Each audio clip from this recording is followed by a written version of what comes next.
Bienvenue dans Fil Directeur, le nouveau podcast des élèves directrices et directeurs d'hôpital qui décrypte les enjeux de ce métier passionnant, trop peu connu et pourtant central dans notre système de santé.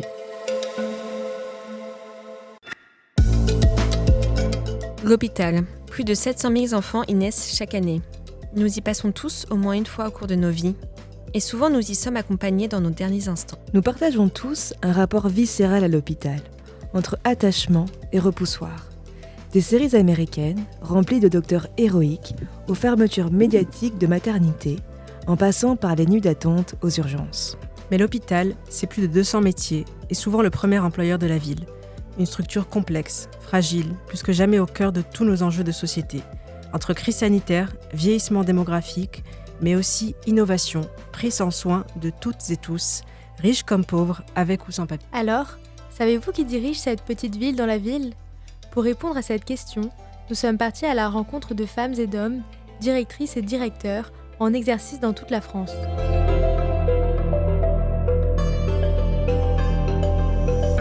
Vous êtes dans Fil Directeur.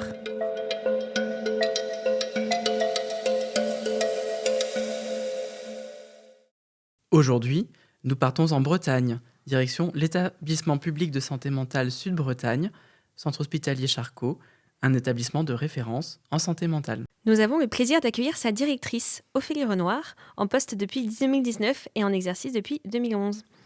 Bonjour Ophélie Renoir et merci d'être avec nous. Pour commencer, est-ce que vous pourriez vous présenter en quelques mots ? Bonjour à vous trois, merci beaucoup pour cette invitation aujourd'hui.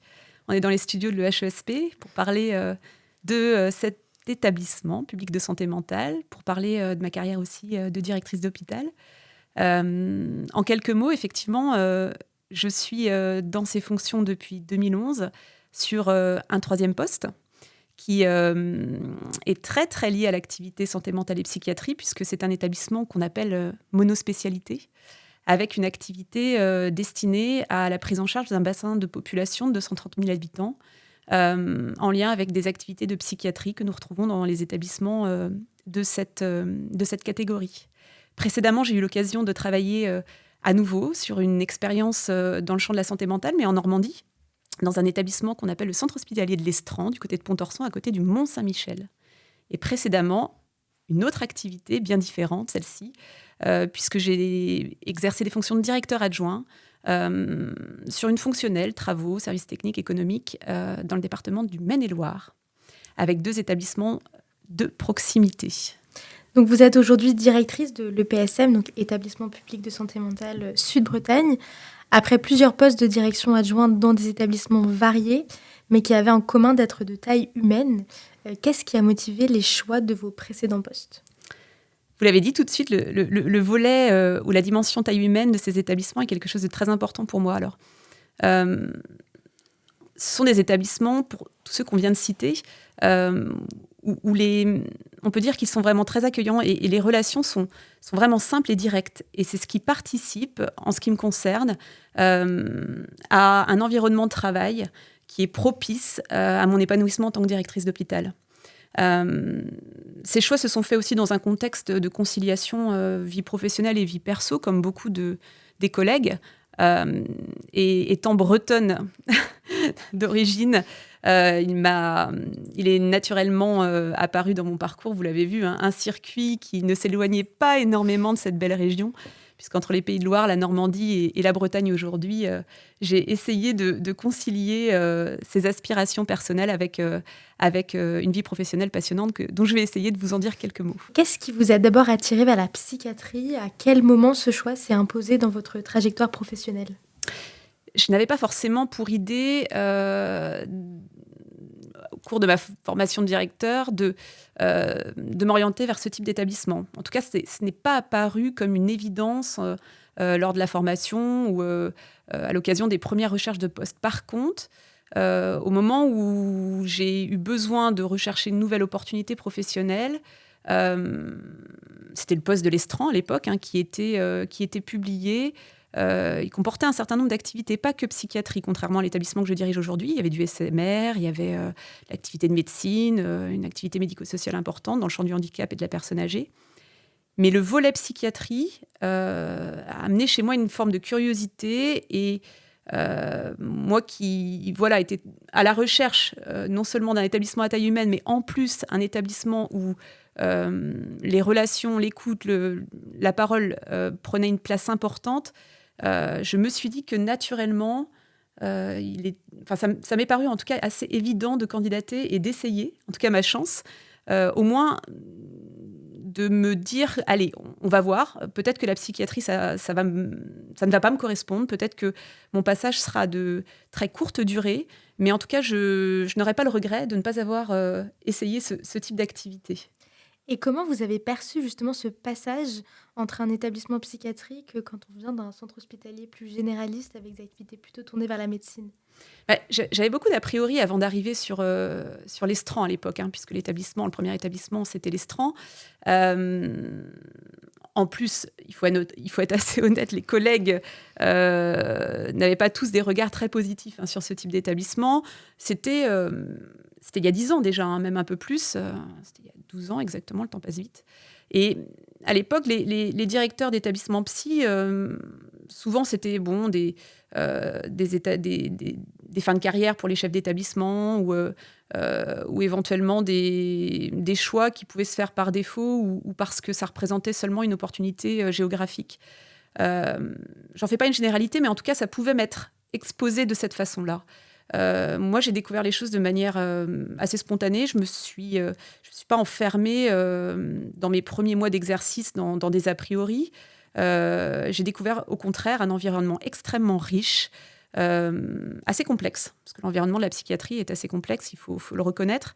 Mais j'ai vu, en tout cas, j'ai senti que cet établissement pouvait correspondre à mes aspirations et que le champ de la psychiatrie était extrêmement riche et extrêmement passionnant. Je m'y suis tout de suite plu et vous voyez, 12 ans après, j'y suis encore.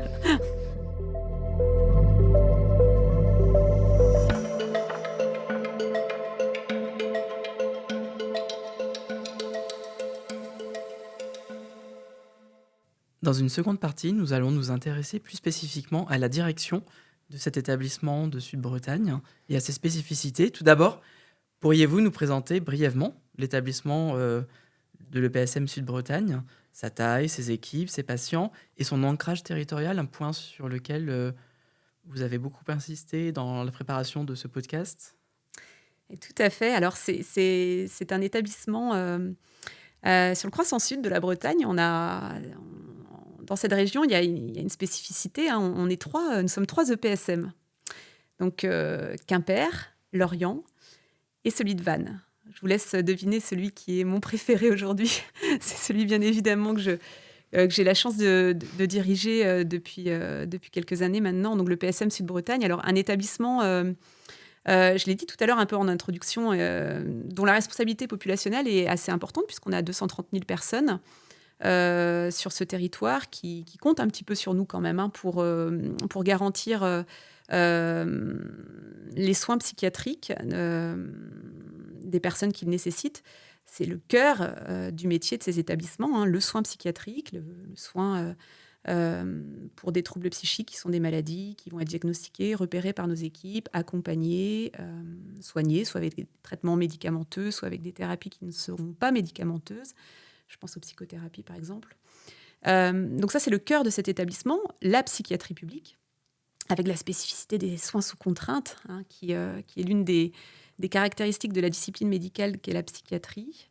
Mais au-delà de ce cœur de métier, dans son nom, il porte aussi un caractère assez important, je trouve, à savoir, on ne parle pas d'établissement public, on ne parle plus d'établissement public spécialisé pour Charcot, parce que c'est son nom, on va dire, utilisé au quotidien, mais c'est un établissement de santé mentale. Et la distinction est extrêmement importante, puisque aujourd'hui, on parle beaucoup de santé mentale, vous l'avez vu, on sera amené tout à l'heure à y revenir avec l'année 2025 qui est la grande cause. Mais aujourd'hui, ce qu'on attend de nos établissements, c'est effectivement le soin pour des personnes qui ont des maladies psychiatriques, mais également le développement de toutes ces actions de prévention et de santé publique, de promotion autour de la santé mentale, c'est-à-dire aller bien au-delà de la maladie psychiatrique, mais aller sur la prise en compte du bien-être des personnes dans la réalisation de leurs actes quotidiens. Donc c'est un établissement effectivement qui va avoir des missions très diversifiées et des missions très tournées vers l'extérieur. 80% de notre activité se fait hors les murs. C'est un établissement qui comporte 160 lits aujourd'hui, mais au-delà de ces lits, nous avons une intervention mais extrêmement forte dans l'ensemble des structures qui vont se trouver sur le territoire, en ville. Et c'est là où la majorité de notre rôle se situe. Et c'est là où l'établissement en fait, est attendu par nos partenaires et par l'ensemble de la population du territoire. C'est d'ailleurs ce qui fait la différence avec les établissements MCO. C'est que le hors les murs dans nos établissements publics de santé mentale représente une part vraiment très prépondérante de l'activité de nos équipes. Et est-ce que vous avez vu évoluer les missions de ces établissements publics de santé mentale entre aujourd'hui et lorsque vous avez débuté vos fonctions de direction? Ou est-ce qu'il y a une forme de continuité que vous avez observée, notamment dans cet aller vers l'extérieur? Mais tout à fait, c'est ce que vous venez de dire, le aller vers, c'est exactement la clé de l'évolution de ces dernières années. On nous a, au niveau des politiques publiques, incité, et à juste titre, à faire en sorte que ces établissements s'ouvrent le plus possible sur l'extérieur. À une époque, on parlait beaucoup de psychiatrie institutionnelle, c'est-à-dire la psychiatrie où l'institution soignait, les patients restaient hospitalisés pendant de très longues périodes, avec des soins qui étaient apportés par des professionnels sur site, sans rechercher forcément l'idée d'un rétablissement de ces personnes dans leur milieu naturel, auprès de leurs proches, auprès de leur famille. Et ça, je l'ai vu il y a 10 ans, j'ai vu cette évolution où dorénavant, on est davantage tourné vers ce principe de rétablissement de la personne qui va au-delà du soin qu'on lui apporte et qui va lui permettre de réintégrer son habitation, rejoindre ses proches, poursuivre sa scolarisation ou éventuellement se préserver dans le logement, accéder à un emploi. Là, le rôle des EPSM a été, je trouve, accentué ces dernières années et c'est tout au profit des personnes que nous accompagnons. La prise en charge est davantage globale. Et est-ce que cette différence de prise en charge avec les établissements MCO dont vous avez parlé est quelque chose qui vous a initialement surpris, une telle différence? Ou est-ce que c'est quelque chose auquel vous étiez préparé? Alors, non, je n'avais pas forcément perçu cette dimension territoriale des EPSM avant d'y travailler. Et pour le coup, c'est une grande surprise. Quand vous arrivez dans un EPSM, il y a quelque chose qui vraiment, moi, m'a sauté aux yeux, mais après, j'ai peut-être eu la chance, en fait, dans des établissements qui étaient très portés vers l'extérieur, mais c'est ce nombre de partenariats, ce nombre de conventions, ce nombre de rencontres avec les acteurs, alors des acteurs de tout type, les acteurs sociaux, les acteurs économiques, les acteurs du champ de l'éducation nationale, du champ de la justice, les relations avec les forces de sécurité intérieure, les élus. Aujourd'hui, c'est plus de la moitié de mon activité professionnelle en tant que chef d'établissement. Je passe énormément de temps avec l'ensemble de ces acteurs et le PSM est très attendu sur ces relations extra-hospitalières parce que ce sont ces relations qui garantissent une prise en charge, je le disais tout à l'heure, globale de la personne, mais surtout une bonne intégration de la psychiatrie dans la cité. Et effectivement, c'est la chose qui peut-être, enfin c'est le phénomène qui m'a peut-être le plus déstabilisée au départ quand il a fallu faire ce saut vers un établissement public de santé mentale à partir d'une expérience initialement plutôt dans un champ classique de type MCO. Et ça transforme vraiment le métier de directeur d'hôpital. Je trouve que ça lui donne une couleur que j'apprécie énormément, mais qui ne convient peut-être pas à tout le monde. Mais ce sont des moments assez incroyables de partage et surtout de décloisonnement entre l'ensemble des acteurs qui participent à la prise en charge d'une personne ou à son accompagnement. Vous avez piloté précédemment des projets d'établissement ambitieux, centrés, comme vous l'avez dit, sur l'aller vers. Quelle est précisément là ou les innovations dont vous êtes la plus fière ? Alors moi, c'est surtout les équipes. Je suis extrêmement fière du travail des équipes, en fait, de l'ensemble des établissements dans lesquels je suis passée. Mais pour en retenir quelques exemples, je vais prendre Charcot, bien sûr, l'établissement actuel. Mais, et puis je parlerai de l'Estran également, parce qu'il y a eu de très belles choses aussi là-bas. Mais pour Charcot, on a été lauréat à 2 reprises du Fonds d'innovation organisationnelle en psychiatrie. C'est quelque chose qui se joue au niveau national et qui récompense des équipes qui décident d'apporter des transformations hospitalières à leurs organisations pour aller vers une meilleure prise en charge. Toujours dans le champ du aller vers. Et aujourd'hui, moi, je suis très fière de cet établissement parce qu'on a réussi à soutenir des équipes qui avaient envie d'approcher le soin de différentes façons. Et pour les 2 innovations pour lesquelles on a été retenu, j'en citerai, je vais les citer de manière assez simple, mais l'une consiste à positionner des infirmiers dans l'ensemble des maisons de santé pluridisciplinaires du territoire. C'est-à-dire qu'on crée un lien naturel entre les équipes de médecine libérale et les équipes hospitalières de la psychiatrie, en les positionnant dans les mêmes locaux et en facilitant leurs rencontres, pour que les personnes qui n'arrivent pas à franchir la porte d'un centre médico-psychologique ou qui refusent de rentrer dans une démarche de soins en psychiatrie puissent être orientées progressivement, avec beaucoup de douceur, de tact et de bienveillance, par des équipes qui se parlent et qui ont l'opportunité d'échanger, de partager des informations de manière très efficace en étant positionnées côte à côte. C'est ce qu'on appelle, nous, les dispositifs avancés en santé mentale. Ça marche très bien. On doit être aujourd'hui à une 20aine de structures. On va monter en charge progressivement pour, on l'espère, couvrir l'ensemble des cabinets. On a cette démarche dans d'autres champs. Les territoires isolés, c'est un sujet qui nous intéresse beaucoup. L'accès aux soins n'est pas souvent aisé pour des personnes qui habitent à des distances très éloignées de ces centres médico-psychologiques qui maillent le territoire. Et en délocalisant des interventions de nos professionnels sur les points les plus éloignés de ces CMP, on arrive aujourd'hui à mailler le territoire et à faire en sorte de ne laisser personne sur le bord de la route et de réussir à convaincre beaucoup de personnes concernées de reprendre contact ou de prendre contact pour la première fois avec la psychiatrie et de bénéficier des soins dont ils ont besoin.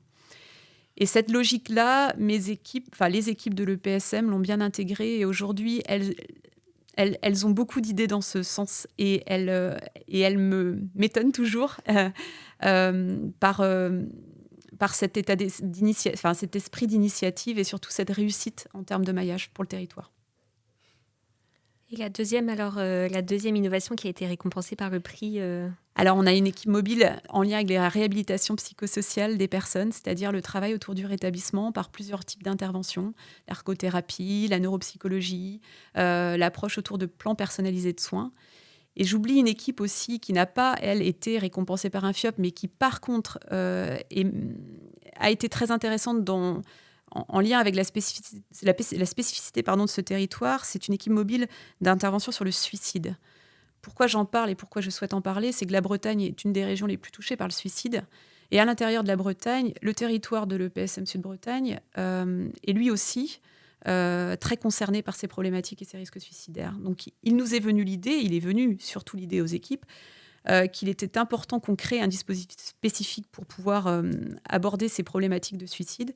Et donc, on a une équipe aujourd'hui qui est dédiée aux personnes qui présentent des risques suicidaires, qui refusent les hospitalisations, mais pour lesquelles un suivi par un psychiatre n'est pas suffisant.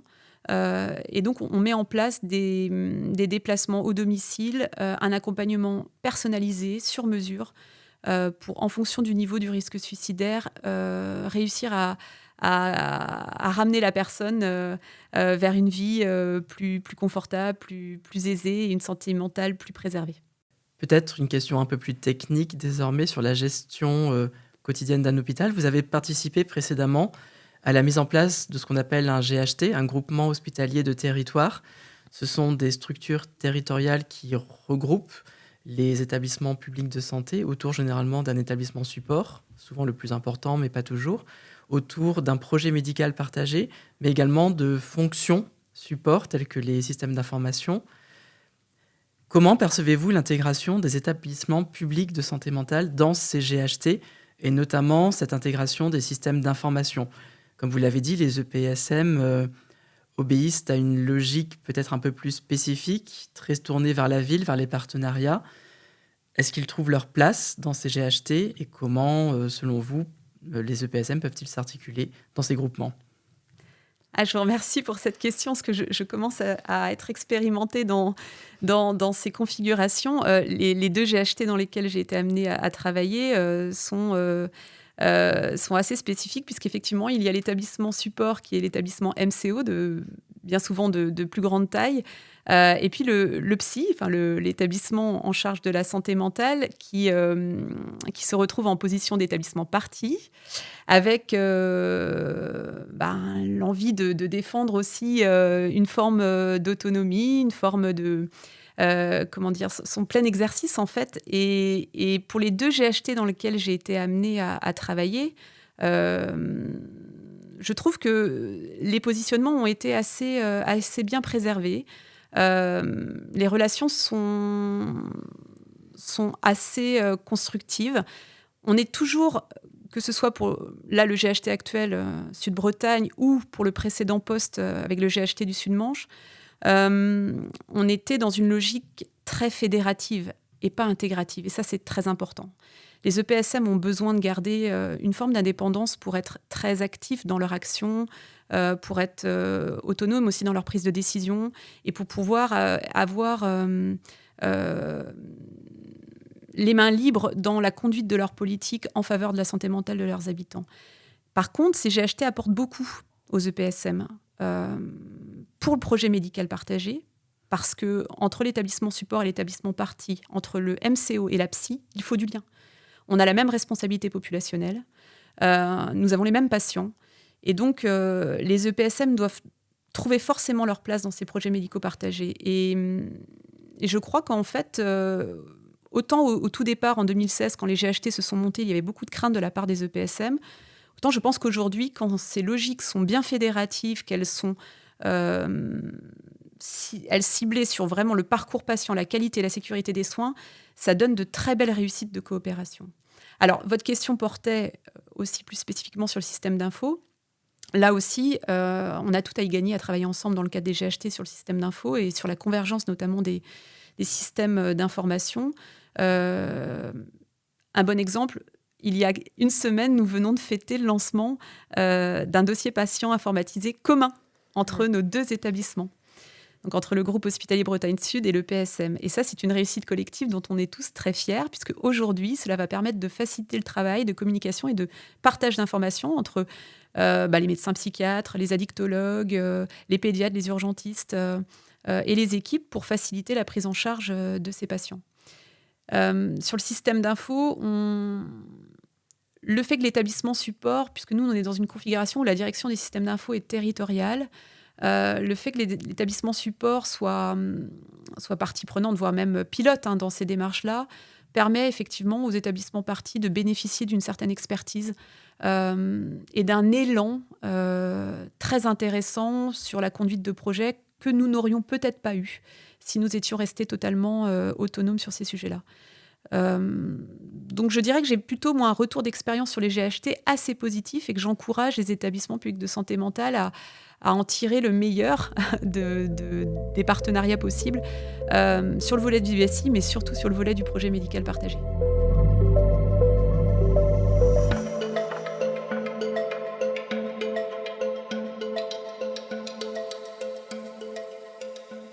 Alors, on va maintenant aborder les enjeux de la psychiatrie publique, qu'on a commencé à aborder déjà.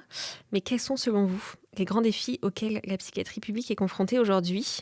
On évoque un peu déjà dans les médias la crise de la démographie médicale chez les psychiatres et encore plus chez les pédopsychiatres, les tensions budgétaires, la stigmatisation. Comment votre établissement y répond-il et comment vous le percevez-vous de votre point de vue ? Parmi les enjeux que vous avez cités, il y en a un que je mettrai en priorité, c'est la démographie médicale.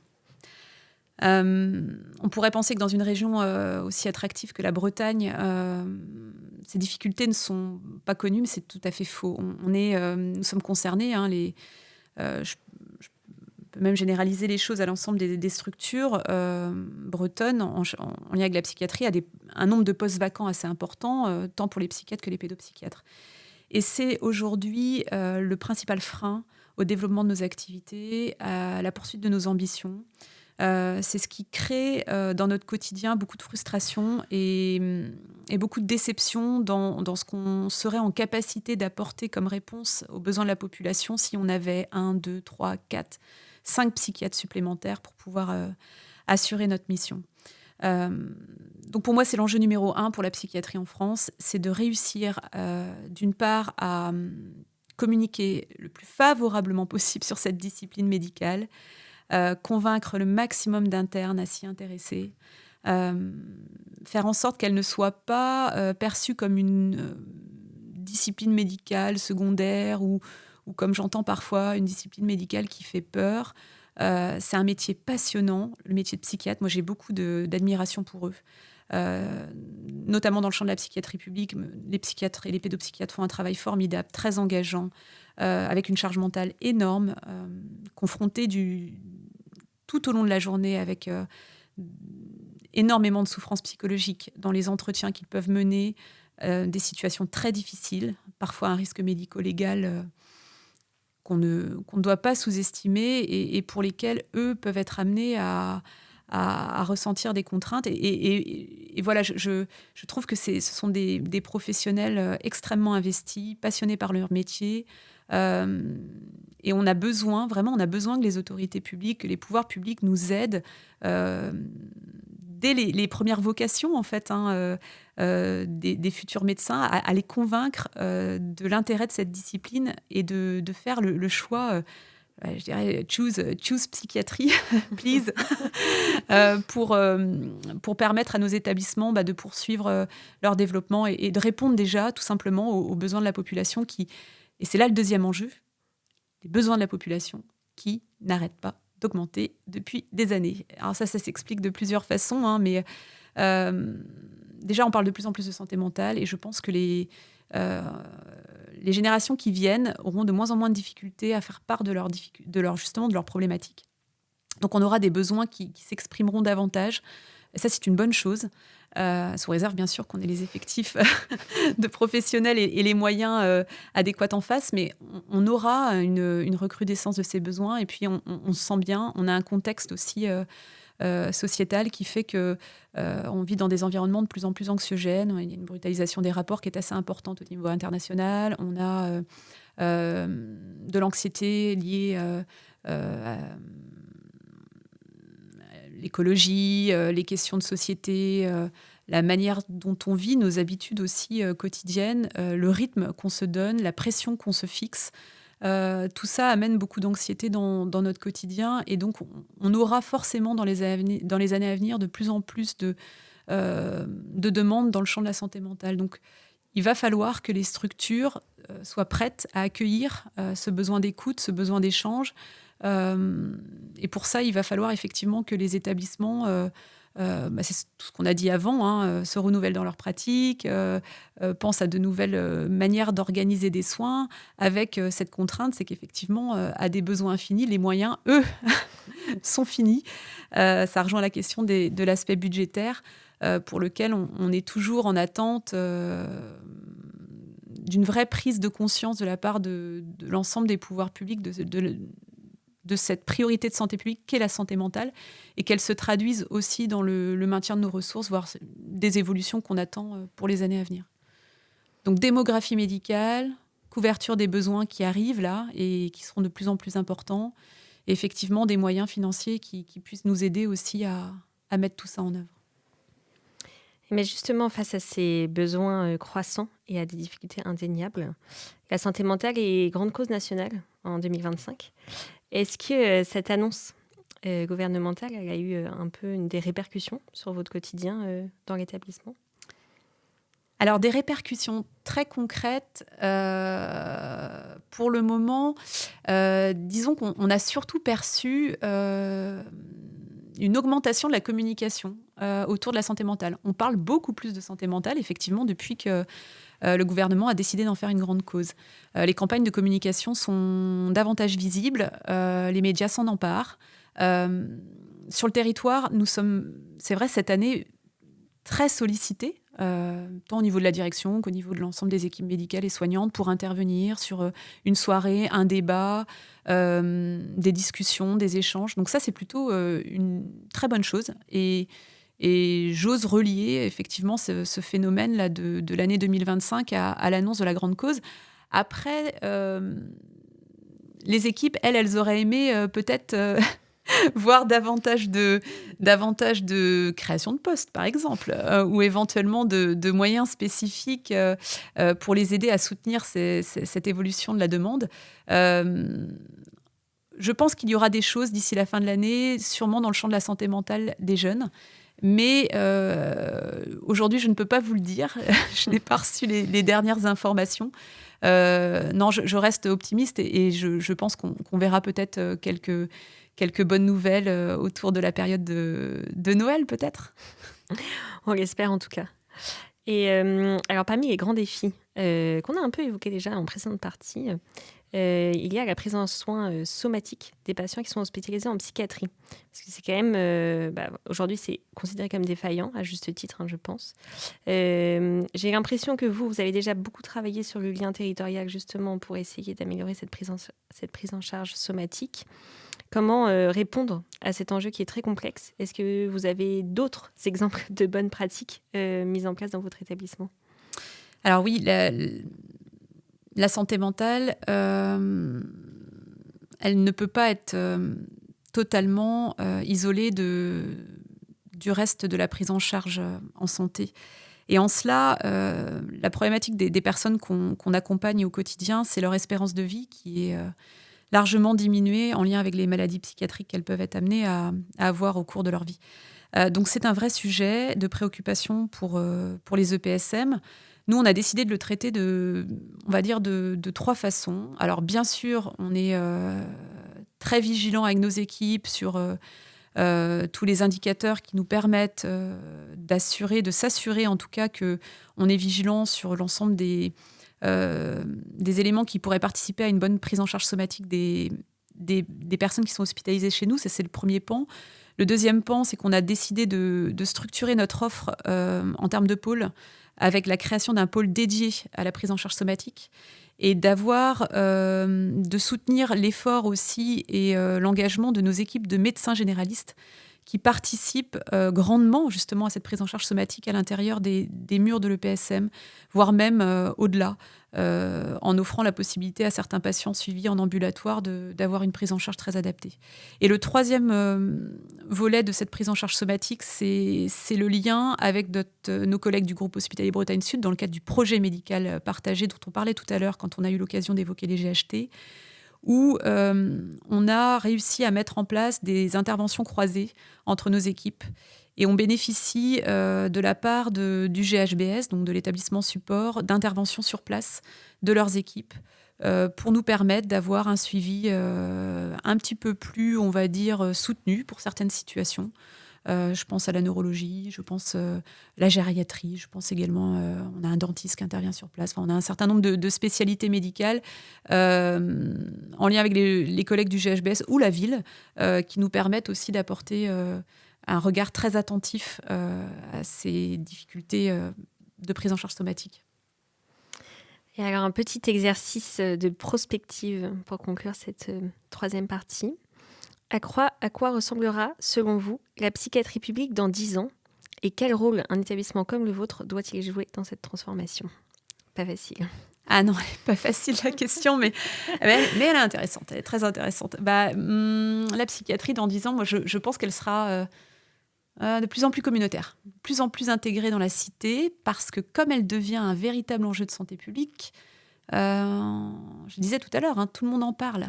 C'est de moins en moins tabou, la santé mentale. Donc la psychiatrie arrivera de plus en plus à s'immiscer dans tous les champs de la société civile, de la cité. On la retrouvera je ne vais pas dire aux quatre coins de la rue, mais en tout cas, les acteurs de la psychiatrie publique seront, à mon avis, de plus en plus lisibles et de plus en plus visibles par les habitants et puis par l'ensemble des parties prenantes d'un territoire. Donc, une psychiatrie donc plus en plus intégrée, ça j'y crois énormément, de moins en moins stigmatisée, c'est tout l'effort qui a été initié dans le cadre de cette grande cause nationale en 2025, mais qui j'espère ne s'essoufflera pas dans les années à venir, pour bien faire comprendre aussi à la population que des troubles psychiques, ça reste des troubles comme d'autres maladies, que le fait d'avoir une schizophrénie ou de passer par un épisode de dépression, c'est ni une fatalité, ni un choix. C'est une maladie comme on peut être malade d'un cancer ou d'un diabète ou d'une insuffisance cardiaque. On ne fait pas ce choix-là et il faut les considérer comme tels, comme des maladies comme les autres.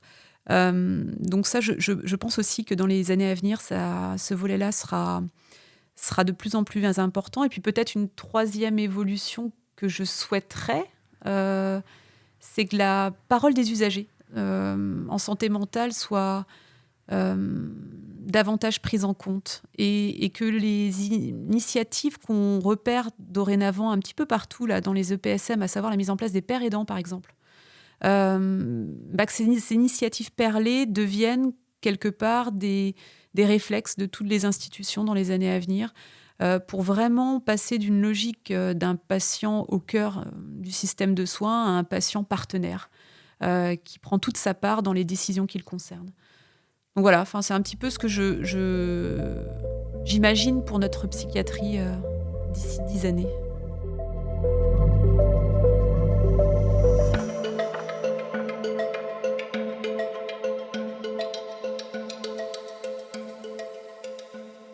Avant de nous quitter, nous aimerions terminer avec quelques questions un peu plus personnelles. Alors d'abord, le sport fait partie intégrante de votre quotidien. En tirez-vous une inspiration particulière pour votre activité professionnelle ? Ça, c'est parce que j'ai dû vous donner mon CV. Oui, exactement. Non, mais effectivement, alors oui.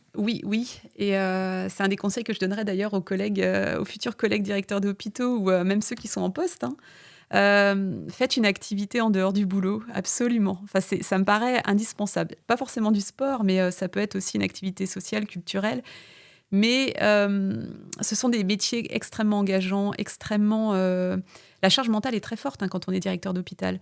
Donc le fait d'avoir une activité à côté qui vous permette de penser à autre chose et qui vous permette parfois de lâcher prise. Moi, pour le coup, j'adore aller courir. Surtout quand c'est compliqué à l'EPSM, qu'on passe des moments difficiles, qu'il y a des décisions à prendre où je ne suis pas forcément à l'aise, que j'ai besoin de m'oxygéner, en fait, un petit peu le cerveau. Moi, j'ai besoin de courir. Donc, il faut que chacun trouve sa façon de faire. Ça peut être de la musique, ça peut être une activité diverse, boire un verre avec des copains, j'en sais rien. Je pense qu'il y a chacun en fait a la possibilité de trouver une zone de respiration, mais ça me paraît indispensable. Donc moi, je vais courir le soir. Une fois les enfants couchés, je pars courir. Et en fonction du dossier, ça peut être des petites sorties, des grandes sorties, mais en tout cas, ça me fait beaucoup de bien. Et si la psychiatrie était une phrase, une image, un film ou un son, lequel choisiriez-vous ? J'aurais beaucoup de choses à vous suggérer. Alors, je vais aller plutôt sur les films ou les séries. Qu'est-ce que je peux recommander à ceux qui nous écoutent pour voir si la psychiatrie ou la santé mentale peut vous intéresser dans votre carrière? Allez, je vais vous conseiller peut-être 2 films et 2 séries. Sur les films, je pense à La forêt de mon père, sur les troubles bipolaires, avec Ludivine Sagné, qui est une excellente actrice. Je pense aussi à Les Intranquilles, avec Leila Bekti, là aussi une excellente actrice. Donc à regarder sans modération.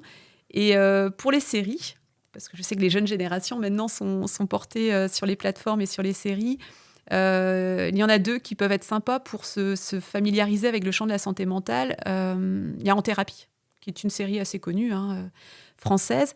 Et puis en ce moment, alors je ne donnerai pas le nom de la plateforme, je ne vais pas faire de pub, mais il y a Empathie. Si quelqu'un l'a vu parmi vous, non ? Pas encore, ça ne saurait tarder. C'est une série québécoise sur la vie d'une psychiatre, avec vraiment... bon, il y a les traits sont tirés de manière parfois un peu excessive, mais elle met en évidence quand même certains... elle illustre par certaines séquences ce que peut être une véritable détresse psychologique chez une personne.